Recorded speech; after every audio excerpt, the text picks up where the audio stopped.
Long term বলতে হচ্ছে এটা ক্ষেত্র বিশেষে 1.5 বছর 2 বছর 3 বছর পর্যন্ত খাওয়া লাগতে পারে, অথবা কোনো পেশেন্টদের ক্ষেত্রে হয়তো সারা জীবন ভর খাওয়া লাগতে পারে। ঘুমটা কিন্তু খুব রেগুলার থাকতে হয়, মানে 6 to 8 hours you have to confirm the 6 to 8 hours sleep cycle.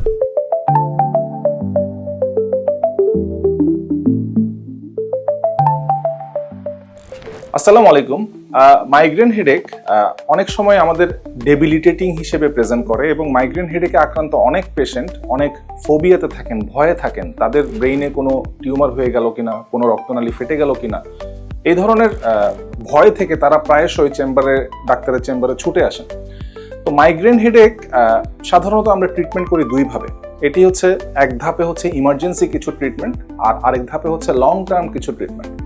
তার মানে হচ্ছে যখন হেডেকটি আসছে, যখন মাথা ব্যথা শুরু হচ্ছে, তখন খাওয়ার জন্য কিছু ওষুধ, এবং অনেক দিন খাওয়ার জন্য, মানে লং টার্ম বলতে হচ্ছে এটা ক্ষেত্র বিশেষে 1.5 বছর 2 বছর 3 বছর পর্যন্ত খাওয়া লাগতে পারে, অথবা কোনো পেশেন্টদের ক্ষেত্রে হয়তো সারা জীবন ভর খাওয়া লাগতে পারে। এরকম কিছু লং টার্ম ট্রিটমেন্ট, যেগুলোকে আমরা বলি প্রোফাইলেকটিক ট্রিটমেন্ট।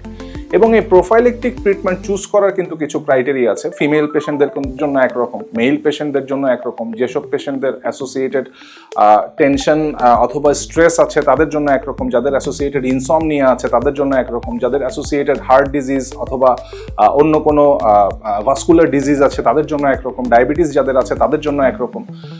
তো এভাবে আমরা ট্রিটমেন্টটা সাধারণত সাজাই। সবচেয়ে ইম্পর্টেন্ট হচ্ছে মাইগ্রেন পেশেন্টদের ক্ষেত্রে লাইফস্টাইল মডিফিকেশন। লাইফস্টাইল মডিফিকেশনের মধ্যে অন্যতম হচ্ছে এই পেশেন্ট সাধারণত তাদের ঘুমটা কিন্তু খুব রেগুলার থাকতে হয়, মানে 6 to 8 hours you have to confirm the 6 to 8 hours sleep cycle for a patient who has been suffering from migraine, এবং তাদের ডিভাইসের উপর ডিপেন্ডেন্সি কমাতে হয়, যেমন mobile, TV, laptop, anything emitting blue light, তাদের চা, কফি এসবের উপর ডিপেন্ডেন্স কমাতে হয়।